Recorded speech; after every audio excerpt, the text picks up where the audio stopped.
Yeah. I've said this before. When Henry Ford was selling Model Ts back 100 years ago, when none of us were there, I'm just told this. There was a joke that went around. What time is it when a Ford passes a Ford? 10 past 10. We're 10 past question, 10 o'clock. Okay. Okay, and I have to report on this. I'm learning how to use this thing. I have several children who have noticed their father's ability to separate his possessions and forget where he left them. So two of them on their own ordered one of these. One's in blue and one's in black. So I'm trying the blue one out today. I have to send pictures to show that I'm actually using it. It has my wallet, my keys, and my phone. What else do I need? Oh, a pen in there too. Yes. Okay, so where are we? Love it. This is a class filled with lots of thoughtful people, and I'm counting on that, especially the people in the back row. I know you best. The back row people have a perspective that they can see everything. So I like to sit in the back row too. It's called the seat of the scornful, but I don't mean that in any serious way. So I want to think with you, bring me up to date. I wasn't here last week. I would like very much to have been, but I wasn't. So I'm going to begin by asking you, what you remember from last week. And to give you a little help, I'll give you a little review and then see what you come up with. So dredge your memory. You invested a whole hour here to hear something, say something. You're most likely to remember what you said. You said something, and that will probably still be with you. But you may have heard somebody else's insights, and that may have stuck with you.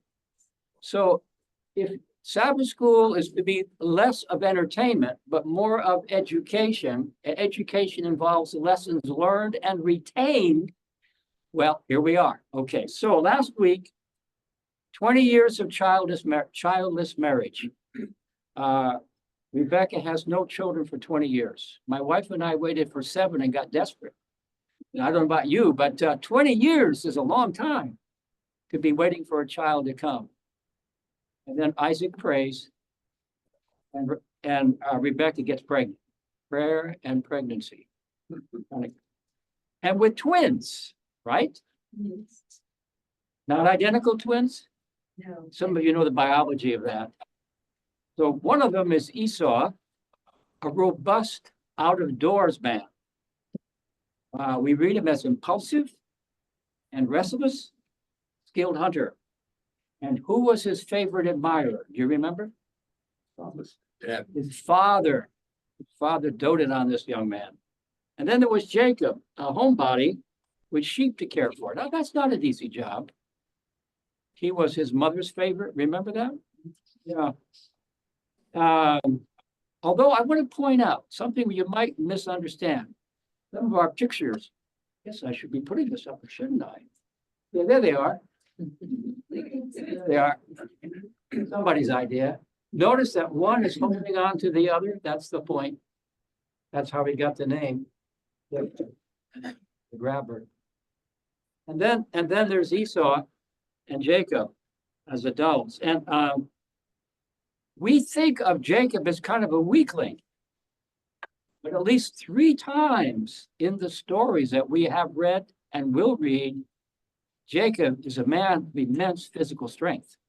Both of these men are real men. Remember what Jacob did? We'll notice, but at least 3 times, Jacob stands out as a very powerful person. So we don't want to put them as one like this. Well, for example, that story there, maybe they're pretty much equal. See what we do? Yeah, like that one, that's the one you don't want to look at. Tiny little Jacob and massive Esau. No. So when Rebecca is worried that the brothers might kill each other, it might have been an even fight. Okay, so keep that in mind. He's the child of promise. She has the dream, or the angel talks to her. Doesn't talk to Isaac. That's hard. When God is talking to your wife, but not talking to you, Are you going to listen? A distinguished person who I admire once said that he and his wife sometimes got into arguments. And a child of theirs said, "Dad, do you want to win or do you want to be happy?" I would not identify that person. That's a memorable speech. Yeah, you remember what you told him, right? So, It's really shocking that a husband and wife would argue. yes, Be ready. You could be this may have been part of the problem that God talked to his wife and not to him.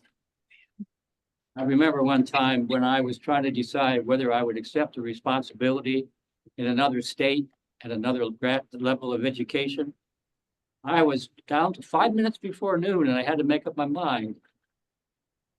And I opened up, of all things, in my office there at San Pasquale Academy, just opened up a copy of the testimonies.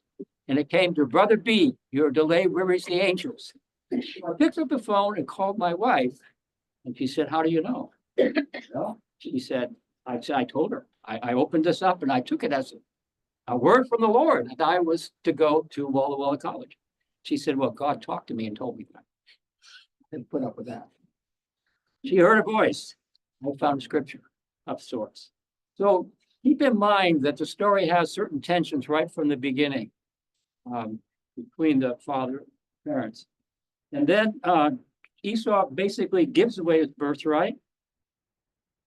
And Jacob, with Rachel's urging, manages to steal the blessing that belongs to his brother with a devastating results. And he flees for his life, never sees his mother again. Now, okay, what did you learn last week? What did you think about last week that you can add to that overview? Yes. It bothers me some that this whole story from God created two nations that fought then and continue to fight today. And as a result have been bloodshed of millions of people for decades and eons. And I have a little bit of trouble equating that to a loving God. Okay. Of peace and harmony. Well, it came right in on cue. Next week, I'm here again, and I want to talk with you about a book that's very interesting. Not in God's Name, by a Jewish rabbi, Jonathan Sachs. Anybody read this book? I was hoping it would be new. Jonathan Sachs, he wrestles with that very question. And I will take all of next week's time to walk through his arguments that attend to that question. And I'll be here. Will you be here next week? We'll do it together. Okay. This has been an engaging book. I don't buy everything in it. But what he does suggest is that we read the story at one level and there's a current going the other way. And it's very fascinating what his development is. And I want to show that with you. In fact, you might want to get the book. Not in God's Name, Rabbi Jonathan Sachs. He recently died. I heard him speak one time. One of the wisest people that I know of. He was the head rabbi in Great Britain and recently passed away. Very brilliant man, but he wrestles with the text in the kind of way you're talking about in light of the history. Yeah. So I'll put the book back down. I don't have to talk about it anymore. Thank you. Very helpful. I was going to probably remember that at the beginning. Yes. Yes, please. Yes. Okay, two very nice people. You go first. No comment? Oh, you were pointing me to him. Oh, I see. Lord? Any peripheral vision. One of my takeaways from the last week was I was relatively unimpressed with Isaac as an individual, as a person. You know, they talk about God of Abraham, Isaac, and Jacob. And I was just unimpressed with Isaac. And because Patriarchs and Prophets doesn't deal with this story, we skip Genesis 27. Yes, we do.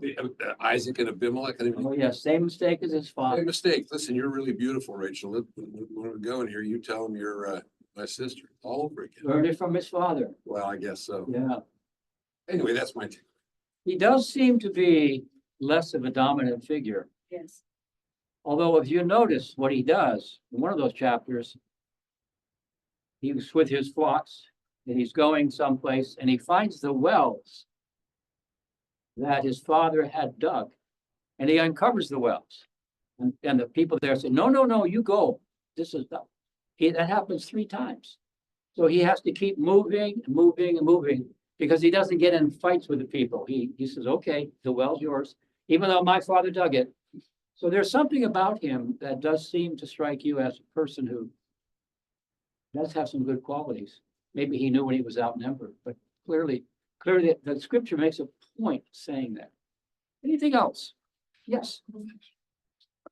In reference to his comment about God being gracious and kind and the 2 nations, every one of us is at war as to who is going to live inside of us, either God or evil. Yeah. And that represents everything about us. Often we want to forget it because we think we are representing God. And evil is present and the fight never ever ends. So it's a big deal that is happening to us, not just to the Jews and to the Arabs. It's happening with everyone. You know, it was Solzhenitsyn who said that the divide between good and evil goes through every human heart. You remember that statement? Yes. One thing about the Bible that's quite unique in sacred literatures is the fact that it depicts both sides of these characters. There are no really great, I mean, everybody makes mistakes. That's right. Even Joseph, which you'll be studying in a couple of weeks, has a problem. You know, he has either 0 social skills or he keeps rubbing it in the face of his stepbrothers, who's the most important person. There are very few unblemished saints in the Bible. That can either be very discouraging or maybe encouraging because God doesn't give up on them, does he? That's right. In fact, when you think about it, one of the points in Rabbi Sachs's book is to point out that the worst wars are fought within the family. The worst wars, Ireland, Catholics and Protestants, the worst wars among the 3 Abrahamic descendants, Jacob and Esau, Abel and Cain, Rachel and Leah. Looked at that. We'll look at that one today. So there's a sense in which some of the most difficult relationships are those within family members. You know people, if you live long enough, you know some family in which there are brothers and sisters that are not still talking to each other after 50 years. They're still not doing it. I know one. The hurt's been so deep. So we have sibling rivalry that is sometimes spawns. It's not the enemy out there, it's the enemy in here that I'm really concerned about. So that seems to be part of it. So Samaritans and Jews shared the same Bible, had no use for each other. So it is the underlying problem God has to deal with. In fact, one put it this way, love is very divisive. We humans love, in particular, we love one more than the other. A wise parent tries not to show whatever love they have, or they may just have one child and they don't have to worry about the problem. But if you have 2 or 3 children, in my family, my children will say, well, Mom loved you the most. No, Mom loved you the most. Or as they put it, Mom knows that Stephen did it. That's kind of the speech. So we, even within families, we measure, and where am I in this thing? Yeah. And unfortunately, I'm the oldest of 6 children, and I know who Mom loved. That was not a good thing. That was not a good thing. Okay. So I want to think about the character now. If you take your Bible, and you know you have one, I know you do, right at your fingertips. Those of you who are younger than I are very adept at finding things. But if you go back to the story of the birthright issue, which we looked at last week, just a little bit here, just a little bit. Who in these character, in this description of the chapters that you've read so far, is the most sympathetic character, the one you have the strongest feeling? What do you think the narrator tries to present in the most sympathetic way? Most engaging way?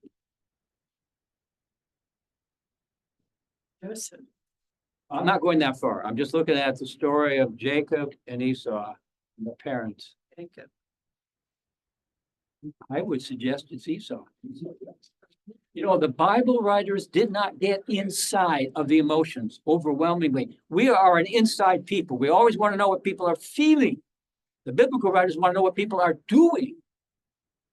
But when you come to the story of Isaac and Esau, it is so pathetic and painful. He becomes like a child, doesn't he? Nothing left for me? Really? Nothing? Dad, please. It's very painful reading. And the narrator is purposely spelling that out. Yes. Yes, if he has a devious mother and a stupid father and a complicit brother, what do you expect him to do? Thank you. And our heart goes out to this poor brother, his son, who's blindsided. Blindsided. And father says, I don't have anything left for you. And he weeps. He breaks down and cries. He's a man. He doesn't, I mean, this is absolutely devastating. And your heart goes out to this man. Watch that. Esau, by the narrator's, and I'll come back to this, by the narrator's presentation, is a sympathetic character. Impulsive, yes. Not always thinking about things, but he's not an evil man. He's not a bad man. We must understand that in the story. We'll look further. So I noticed the narrator purposely slows down and pulls the curtain back on the emotions. He doesn't do that with Jacob and Rachel. He can skip right over things so quickly. You know, it's whenever a narrator stops, particularly in a biblical case, to sort of develop a dialogue or conversation, that's really important. Yes. With Esau in the thinking there, he says there is nothing left for me. If we see a brother that gets something and we wanted it, it's bad news. But the other side of it is, am I in God's hands or not?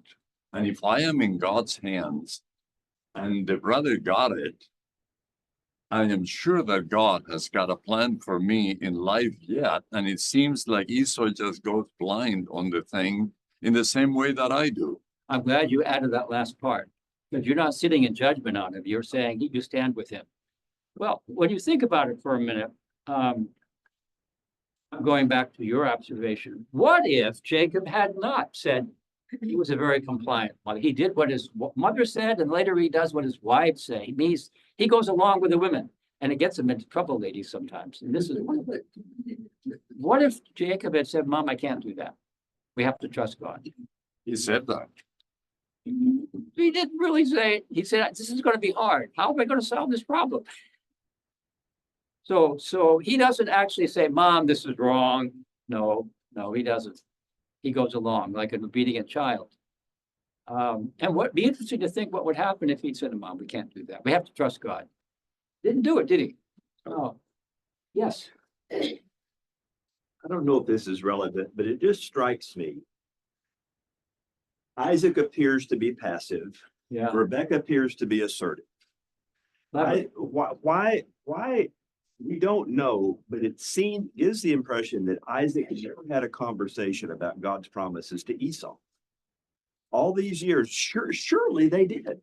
Oh, I'm sure they did. You would think, okay, Yeah. but Moses is silent on that. Rebecca is acting upon the promise that God told her. It's just like, okay, is she not waiting on God? She feels she wants to take matters into her own. So that gets us to the really big question. When do we push through the door and when do we wait for it to open? Do we knock it down and say, God, if you don't want me to lock it? How do you make decisions like that when you know what's best? Because nobody less than God has told you that. That is the big question, isn't it? Insight on that one? Isn't that one of the big challenges in life? Rebecca's decision to take things into her own hands. When do you take things into your own hands and when do you wait? Now that requires discernment.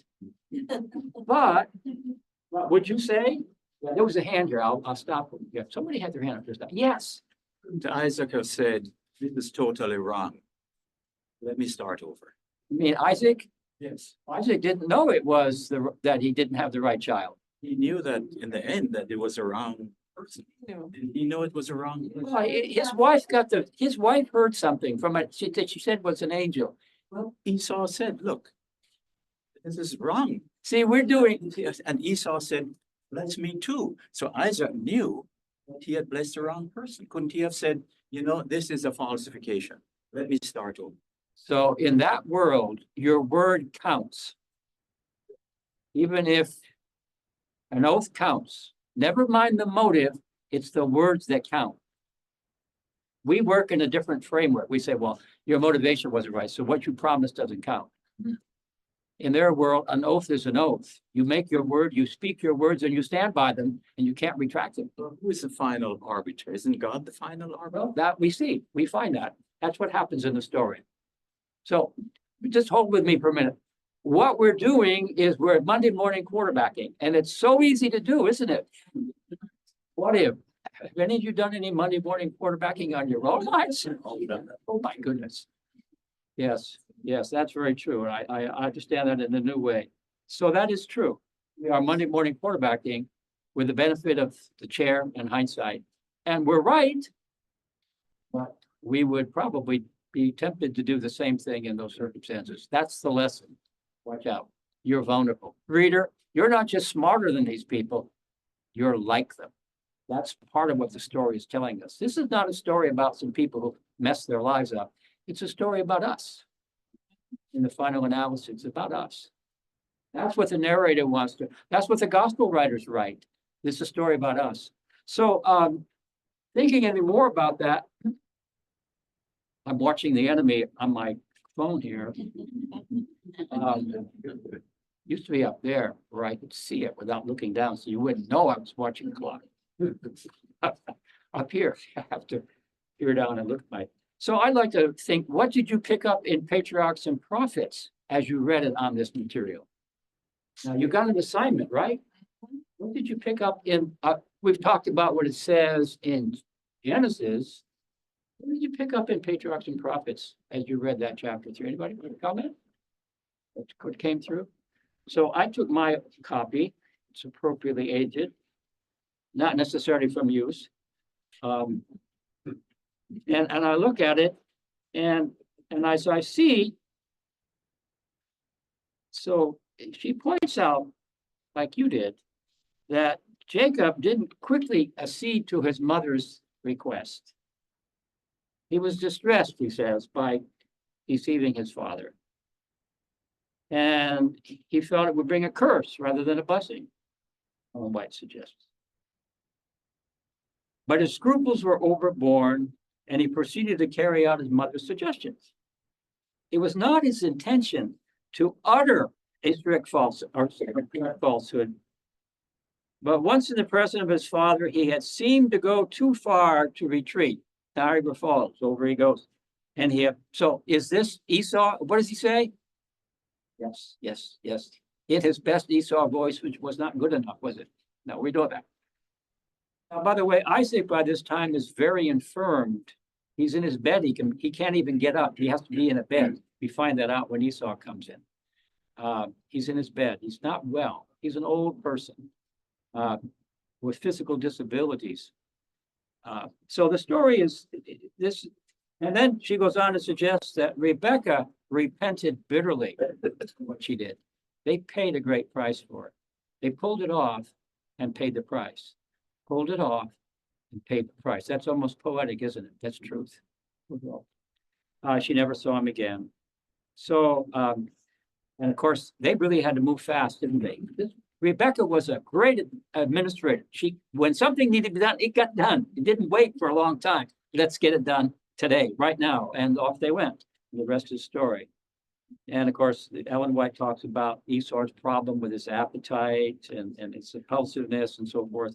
A little bit there from a good Adventist author who wants to talk about health reform and how to take care of your body.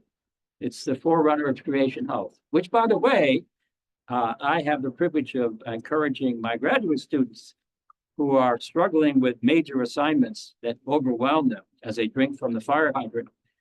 And we help them get some stability by picking out certain behaviors that even now, in the middle of a graduate program, can help them survive the marathon that they've found themselves running.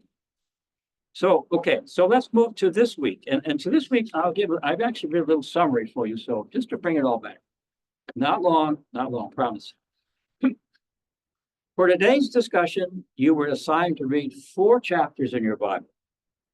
I don't know if you did, perhaps you did. Genesis 27 to 31. They begin with something quite interesting, with Isaac giving a blessing to Jacob, clearly the Abrahamic blessing. He doesn't, for whatever reason. As Jacob leaves, he is blessed by his father a second time. That's not irrelevant. And then Rebecca now has to figure a way to get her son out of danger. An angry person is capable of violence. And she has somehow picked up that Esau plans to kill his brother. Years ago, I used to do a series on the story of the father and the 2 sons, the prodigal son, for a group of 3rd graders. And at the end of the week, I asked them all to write out what they thought would be the ending to the story. You remember in the story of the 2 boys, the father is explaining, my child, he's so calm and kind to this belligerent, raging son who's destroying his father's reputation. But we had to do this, you know. Your brother, he said, not just my son, your brother was dead and is alive. He's lost and found in the story. What happens next? We don't know. So I invited those little 3rd graders to write an ending to the story. And I got a couple of budding novelists. You know, one of them had the brother coming in, the older brother coming in and putting aside all past feelings, hugging his brother and welcoming him. Another one had his brother coming in and pretending to be, you know, if you take one of those intelligence tests, what do they call that? Emotional intelligence tests. He apparently could make his face look a certain way that he might be able to persuade his brother everything was right, but it wasn't. He'd get him later. And the 3rd one figured out how to do it. He said, Dad, okay, my turn now. Give me my part and I'll leave. And a long piece about all the exploits of the older brother in the far country when he never came home. So, you know, there are different things that can happen, but the angry brother is murderous. And we've already seen murder in the stories, haven't we? Cain killed Abel. I mean, that's part of the family history. Before the rise of drugs, the most dangerous kind of mayhem typically came from members of your own family. Yeah, that's often the case. The most dangerous call a policeman has is to go to a domestic abuse thing. Yeah. So it is dangerous when one brother hates the other so bad. So how's Rachel going to get him? I mean, Rebecca going to get Jacob out of town? Remember? What does she do? Convinces Isaac to do it. Yes, and it does it because Esau has married 2 women who have brought great sorrow. Parents, because they're marrying people outside the religious framework. So Rebecca says, you know, we've got to get our son, Jacob, out of here so he can go and marry one of his cousins over there on the other side of the world. And that's what happens. So Isaac agrees, and so he gives a blessing. So Jacob's out of sight. So then we read about the runaway dream. Let's see. Now, everybody says it's a ladder, but commentators say it was a ramp. A ramp, not a ladder. Speaking about ladders, Lauren, only the 3rd run. Only the 3rd run did you in. I mean, climbing up. No, it was. The wording suggests we're reading ladder into it, just like we read lamp. I mean, we read light into lamp, you know, that sort of thing. So it's probably a ramp based somewhat like on the ancient ziggurats where they had the ramps going up. Have any of you been to Inter-America and climbed any of those pyramids? I did that in Belize with my family. It's very interesting. Up the ramp to where the deity is. So I don't want to make your life difficult by suggesting that it was a ramp and not a ladder. Or if you're because Ellen White says it was a ladder, then it has to be a ladder. She's using, I think, just the understanding of what everybody did. Translations, probably a ramp going up, coming up and down. So those angels were not having to step careful on the rungs, Lauren. One after the other, going up a ramp. So we have that one. And we have the dream and the promise and the controversial thing that Jacob says. If God will do this, then I will. Is it an if? Because is it an if? Because God, since God is going to do this, then I will, or is it if? Well, and if he does his part, I will. The Greek Septuagint that translates it kind of like, I'm not sure. But other translators say, hey, wait a minute, Jacob had heard all these things, and he really had to be a suspicious character if he didn't believe it. But anyway. So then he encounters Rachel at the well, and that wonderful line, which you all have heard. And those 7 years, how did they seem to Jacob? It's a day. Like a few days. They're deeply in love. This man was a lover. Yes. And then the subterfuge. Leah married off. I'm trying to think, how did that happen? No flashlights in those days, folks.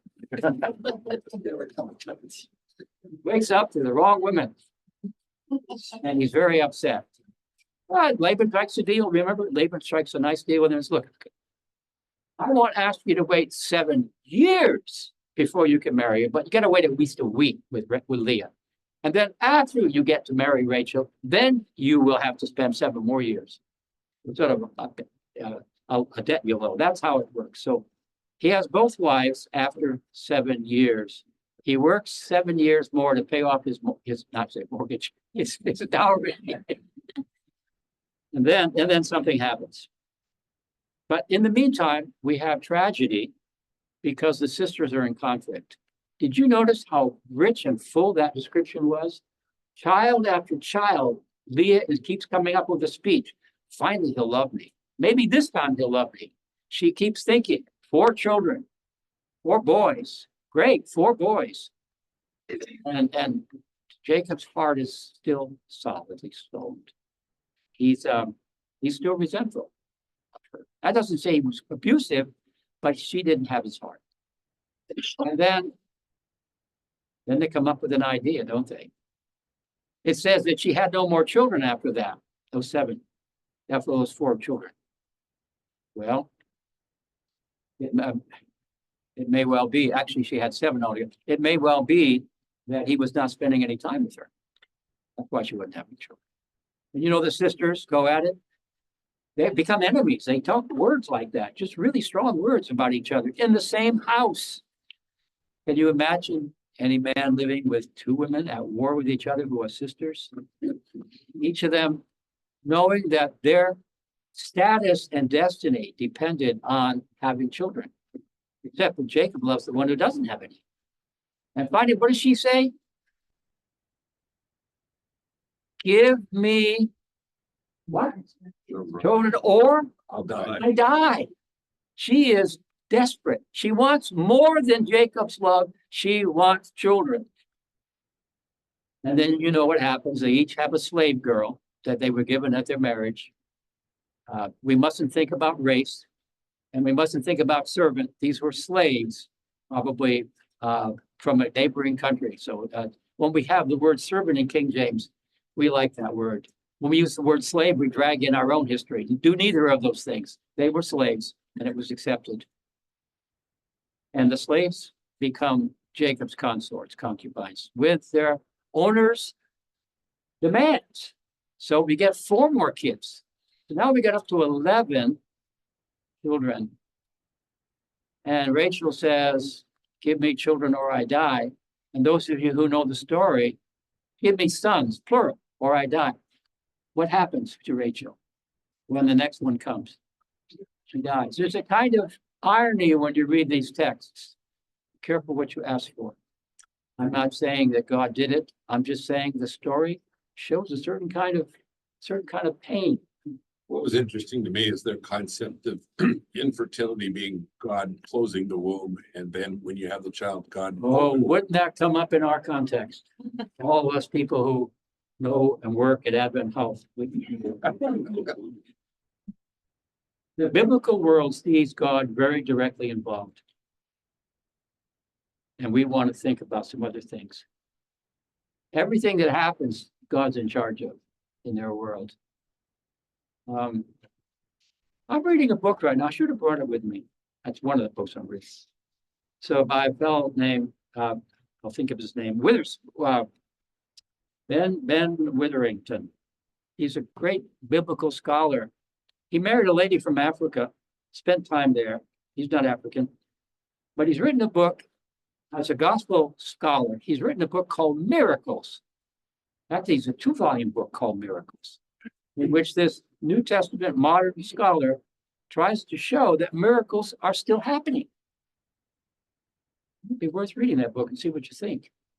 And then he wrote a 1-volume one in paperback, in which he makes a case that whether we see it or not, and particularly in places where there is not available medical care, but still medical supervision, miracles have happened.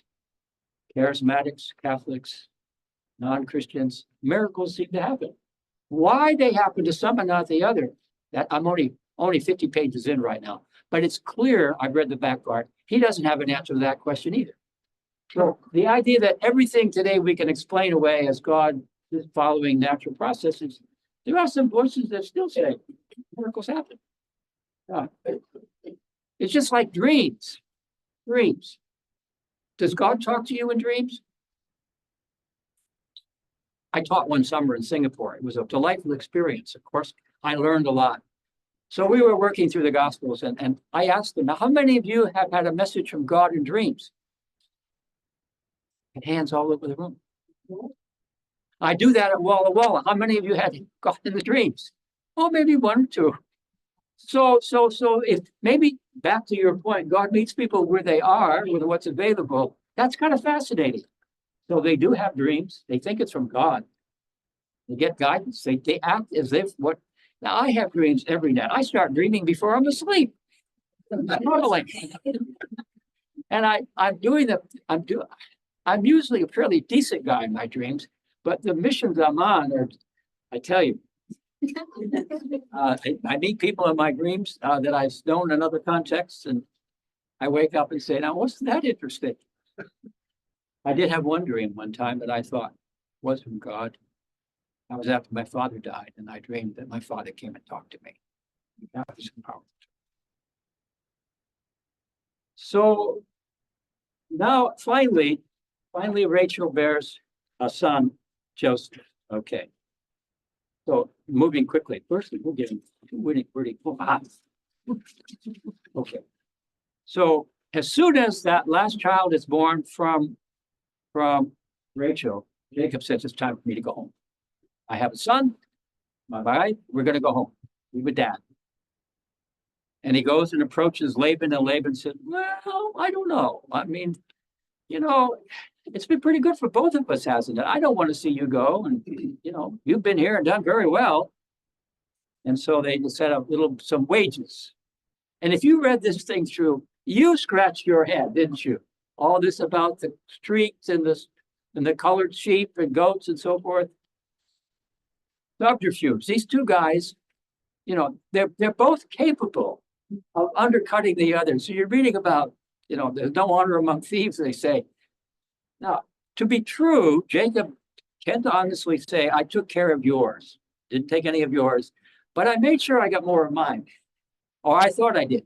However, when he talks to Laban later on, he actually says, it wasn't me, it was God that did it. So, I'd have gone with nothing from you. You would have left me with 0, like you did your daughters with nothing, but God was on my side. Anyway, Jacob agrees to stay there. And so, quoting, remember? Jacob grew, where am I? I'll be having more pictures here. There he is. He's in love with Rachel. That's somebody's medieval picture. You like that one? They're all looking, whoa, look at that. It's a kind of romantic style. Maybe some of you know art history can place it better than I. It's, you know, the guys that they're, yeah. By the way, that stone that Jacob erected at the first night after he woke up, it was typical to put monuments up, and they'd be several feet high. How well can you take a stone that becomes a monument and lift it up? It wasn't a little tiny thing like the ones in my yard, like the bricks and so forth. It was big enough to be a monument, strength. And then the stone on the well, that was really quite an ordeal to pick that. He did it by himself. He was in love. I don't know, but anyway. So he's comes through as a very strong person physically in what he does by himself. So there he is. Ernie? Yes. I'm sorry for bringing this up. Oh, no. I'm going to ask the question that everybody else is thinking about, but they're not asking. Okay. Clearly, Jacob loved Rachel, but clearly he was still sleeping with Leah. So either he was like most men, will do whatever he can to get whatever he can, or was there a sense of obligation in those days Yes. that you had to fulfill your marital responsibility? Yes. And that's why Leah makes claims to him. She makes a deal with him over the mandrakes, and I won't even go in the weeds there. But she tells Jacob, you have to sleep with me because I made a deal with Rachel. Okay. Yeah. So and Jacob said, okay, I'll do it. So I think in their world, yes. Yeah, in their world, yes. Polygamous marriages. Now, in the Quran, you said in the case where so many widowed and orphaned children due to wars, you can marry a second, third, maybe fourth time, as long as you treat each wife equally. And the ladies who come to my class who are Muslims say, my husband can't do that. So he's not going to get married. So clearly there was something going on here. Is this a functional family or dysfunctional family? I mean, what am I even saying? It's about as dysfunctional as it can get, can it? Yeah. Are there dysfunctional families? Probably here. I won't look at anybody. But struggle. Every family has its challenges, surprises. So Jacob conveniently has a dream. Well, God tells him to leave after he wants to leave. God tells him to leave. Go, he says, twice. And the wives agree since they got nothing from the dowry. He sneaks off with Laban away. He moves slowly with his huge entourage of animals. We think of the camels and the goats and the sheep and the chickens and whatever else. But what happens is before he slips away, Rachel decides to do something that's kind of striking and kind of puts us back on the heels. She steals the family gods. I thought these were worshipers of God. These are little images that they carry with them and put in the house. There she is. She's putting some in the package there. Now, you know the story. It's very clever. These women only handle the men. Laban is convinced, okay, I am going to lose my kids when I get my items, okay? I get them back. Somebody stole them from me. Who has them? Jacob says, I don't believe anybody in this whole house would ever dream of doing such a thing. And Rachel sits in her tent, and when it comes in to search her tent, she says, Dad, I'm sorry, I'm having my period right now, and I can't get out. So he says, okay. She goes off and she has the idols. Let's keep an eye on those idols. I thought they were worshipers of God. What are they doing with idols? It's a complicated mess, isn't it?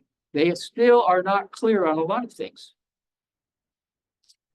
So that was a close call. Jacob promised that anybody who's found taking Laban's precious idols would be executed on the spot, right? Remember reading that? That was pretty important. Jacob knew that. And Rachel leaves with the idols. She didn't get a dowry, but she got the idols. And she's feeling, I got something from my dad he wouldn't give me. And what's interesting at this point, and you read the words, it's really quite fascinating. This is quite strong. Yeah. Let me just go with you just in reading it here. I'm up to chapter 31. And Laban has come to destroy Jacob. He's gonna do him in. He's stolen his property. Notice what he says. This is clear. When Jacob makes a big pitch about how I've been an honest man with you, I've never stolen anything of yours, I took the losses, all that stuff. That's called selective speaking. Laban answers, listen to this. The women are my daughters. The children are my children. And the flocks are my flocks. All you see is mine, he says. That's a powerful speech. I'm in charge here. This is a very patriarchal society. Grandpa owns everything and everybody under his thumb. Laban is just claiming his male rights as in a patriarchal society. But he says, what can I do today? He says, what can I do? Remember Fiddler on the Roof? The rabbi, the man says, what can I do with these women of mine, these children? What can I do? Until he gets a wedding for them. What can I do? He says, what can I do? Okay, well, I'll tell you what we'll do. We'll make a deal, a covenant. The rest of the chapter is really about Laban's making this covenant, which goes on at some length. By the way, I have a habit of saying, may the Lord watch between you and me while we are absent one from another. Anybody else heard those words before? You know where they come from, don't you? Two men. Two men. If I can get it to come. There they, oops, I did. There they are. Two men. Laban and Jacob. Wow. Laban came ready to do war. He was claiming his property. You cannot take them from me. They're mine. I know you married them, but that means that you are subservient to me. That's a different culture. When they're 18, when they're 21, whatever it is, they have legal rights to do what they want. Not in that culture. Not at all. So, okay, we see that. So then there's the pillar. And what it says, Laban says this. May the Lord watch between you and me while we are absent one from another, which means may Yahweh keep watch between us to make sure we keep this covenant when we are out of each other's sight. And then they make a promise that they will not cross the line to harm the other one. No raids on each other's territory. This is a peacemaking event. And so it is that the story comes to an end with Jacob's 20 years sojourn. It was just to be a few days. Rebecca said, just for a few days turns out to be, has it ever happened that a few days turns out to be 20 years in your life? Well, anybody have that experience? It was just going to be a few days. I was going to be here for just 1 year. My wife was going to be here for just 1 year. It's now year 24. I mean, I don't know how that, I tried to get away 3 times. I had good spots. Didn't work out. Didn't have anything for her. So I stayed, and we stayed. And then we looked back and we saw that God had worked in our opportunities. So 20 years, and that's sort of the end here. And Laban says, it's a great speech. I call upon the God of our ancestors, the God of your grandfather Abraham, and the God of my grandfather Nahor, to serve as a judge between us. And so Jacob keeps the oath. Okay. So what did you see in all of this that I've just recounted here quickly? Too long. What did you get out of these chapters? Yeah. Lauren? In spite of the lies and the deceit and the dishonesty and the character flaws, God was in control. Let's put it this way. I have two things in my mind. I have a puppeteer holding the string, and all the characters, the little puppet show, are acting. Or I have a piano teacher giving a recital with a student who doesn't play very well. And whatever mistakes the student makes, the instructor can kind of cover it up and do something with it. I think God fits better in the second category than the first. He works with the available material. I wonder how many times God works with plans C, D, E, and F. Never mind A. You know, we have that story with Jesus too. So yes, some material you have to work with. You work with the material you got. And it's very clear that the family of Abraham is not picked because they're more righteous than other people. It's very clear that that's not the case. We'll think more about that. They're not better than anybody else. That's not why they're in the Bible. That's not why they're part of the covenant. So God works with some pretty dangerous, difficult, and discouraging material. Yes. So you think, why is God doing all this? He gave Abraham this promise. I'm going to answer what I think. Okay. This is about Jesus. The end result of all this mess that God's putting up with is that there has to be a line that leads to Jesus. And is that his ultimate goal? And so therefore he works with all the riffraff in the middle because that's his end goal. Well, I like part of that, but I don't think it's irrelevant what happens between that time and the time of Jesus. Okay. If you look at the prophets, the dream was that all the nations of the world would see in Israel a light, what God had done for them. You have this, I've given you as a light to the nations. So it just wasn't, let's keep something alive so we can get Jesus in here. I'm not denying Sure. that seemed to be a major concern, but they have responsibilities too. And Abraham is clearly a witness that people respect him. So does it mean that God failed in that quest? The real question is, each generation seems to have a chance at that. I remember when I was in college, I remember the building I was in and the room I was in, when at a Sabbath school class, it dawned on me as a very green, I guess I was 18 years old at the time. It's really hard to pass righteousness down from one generation to the next. It's really hard. Things don't go like this. They go like this. So yes, I think that's a bad question. But what else can God do? What else can he do? Why are we still here? What else can God do? Yes.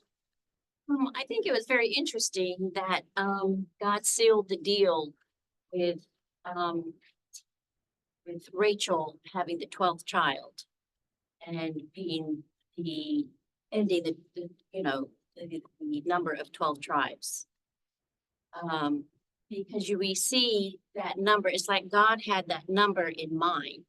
Maybe. He specifically held her out that long, opened up her womb to have that 12th child, because we see in Revelation how important, Revelation 7, how important the 12 tribes, he names each child. And then we read again the 12 tribes in heaven, Revelation 21. Sure. 22.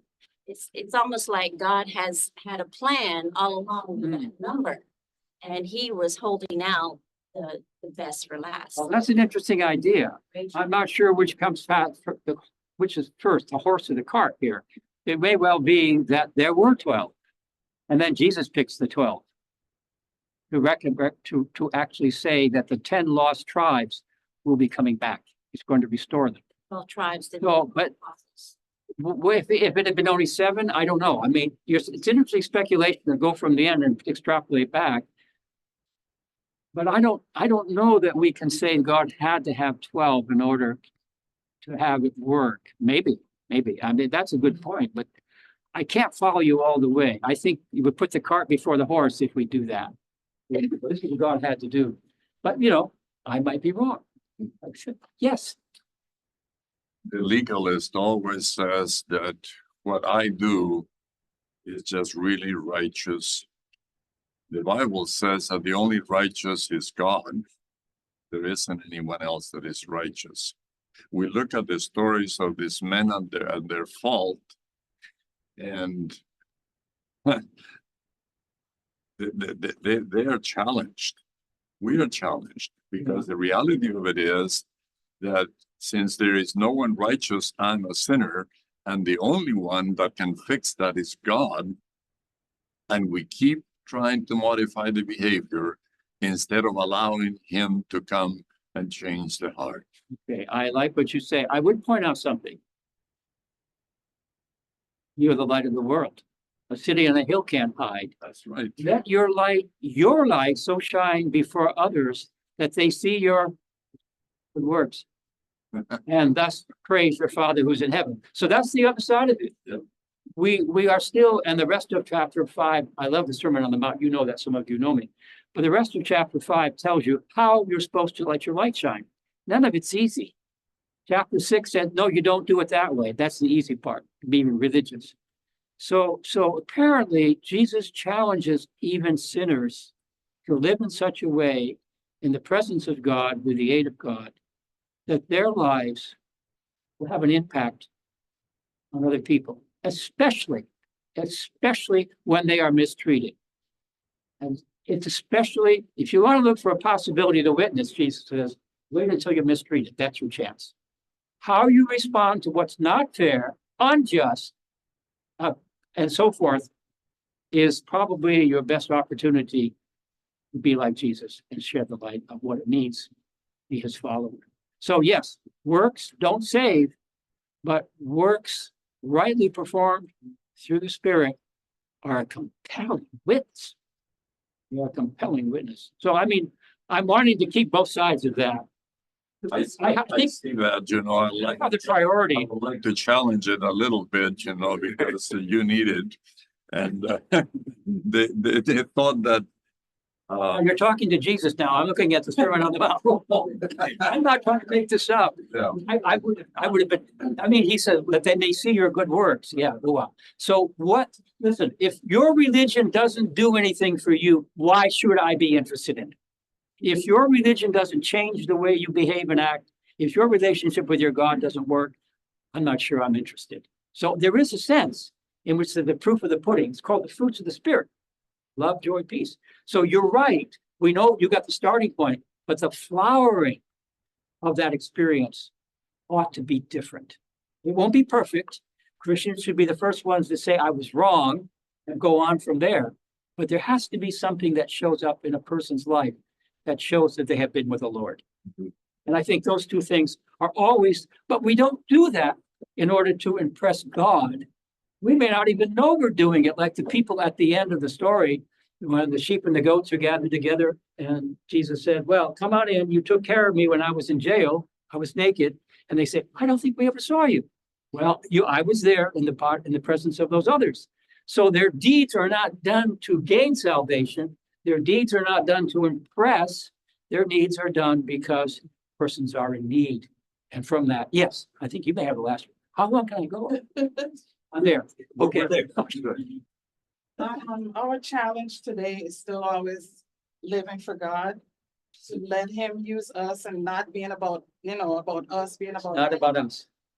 So we don't know, having that faith to live for him, not what we want.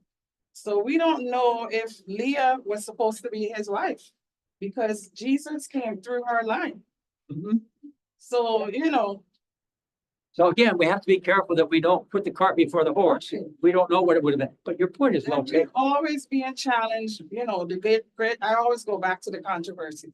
Yeah. We're looking at that controvery is going on. It's Yeah. about God, it's about him, it's about us living for him. So we didn't discuss here the implications of the choices, the devil has his way of doing what he's doing. And that has a lot to do with the back story and everything that's happening. So God has to often work with plan B, C, D, and E. Right, when you're making a decision, is No. it for me or is it what God wants? Yeah. To have that faith to wait. Faith to wait, to know when. We're back to that fundamental That's question. always gonna be. It's a matter of knowing when it is to move forward and when to wait. Yeah, but see, Jesus came through her line, so. Yes, he did. And he came through Tamar's line too. Exactly. And that was not a good choice. We know that. Right. Reuben. But yeah, she had twins Right. of all things, double Right, blessing. that's true. Leave it to God to make lemonade out of the lemon. Right. Yeah. He's doing that A all. lot of lemons. God works with a lot of lemons. Yes. Well, the reassuring part to me, every one of these characters, regardless of where they went or what they did, God was there. He was still present in their life. You know, We go through this door mentality. Open this door, close it, or is it locked or is it not? To a point, it doesn't matter. God is behind every door. even even the wrong ones, He's still there. it still will work, yeah. Although we don't need to make bad choices, just so that we can see God work with bad choices. You don't know the consequence. That's true. You know that God is there. You know, I write my classes, I write these letters, GODIS HERE. Can you translate it either as God is here or God is here or God is nowhere? God is now here, excuse me. God is now here or God is nowhere. The same letters. It's just how you see the spaces. And we as believers believe that the real answer to take that sentence is God is now here in our lives. Yes. No, okay. I think I've run out of time. I'm stepping on your toes. You need to be someplace We'll else. start again next week. Yeah. And I'll be back next week to think about the bigger question that you raised, looking at the narratives more fully. But clearly, we have come to some conclusions that we're being reflected in these stories.